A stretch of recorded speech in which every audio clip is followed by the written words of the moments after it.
Let me ask you this, in a sense, philosophical question. We've gone a little bit into philosophy today. I believe, many people in my own state believe, that health care is a right, R-I-G-H-T, regardless of income, that every American has the right to the best quality health care that the system can offer regardless of income, that if you're a low-income kid, you're a wealthy kid, you have the same opportunity to access the health care system. Do you believe that?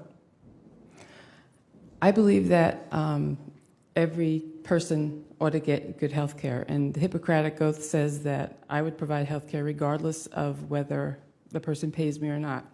So I definitely believe that people need health care. Give the mic over to Senator Paul. Thank you very much. With regard to the idea of whether or not you have a right to a health care, you have to realize what that implies. It's not an abstraction. I'm a physician. That means you have a right to come to my house and conscript me. It means you believe in slavery. It means that you're going to enslave not only me, but the janitor at my hospital, the person who cleans my office, the assistants who work in my office, the nurses. If you have a right to their services, basically, once you imply a belief in a right to someone's services, do you have a right to plumbing? Do you have a right to water? Do you have a right to food?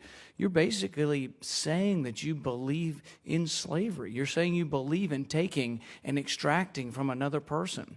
Our founding documents were very clear about this. You have a right to pursue happiness, but there's no guarantee of physical comfort. There's no guarantee of concrete items. In order to give something concrete or someone's surface, you got to take it from someone. So there's an implied threat of force. If I'm a physician in your community and you say you have a right to health care, do you have a right to beat down my door with the police, escort me away, and force me to take care of you?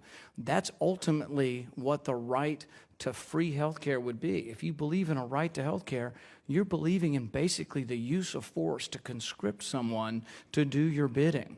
Now, just because it's a noble thing to believe that we are obligated as Christians, we are obligated through the Hippocratic Oath, we have always done this. Since the beginning of modern medicine, we have always provided 100% access.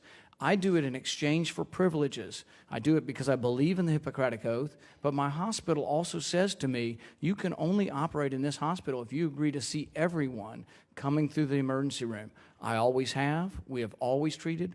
We have always had 100% access through our emergency room.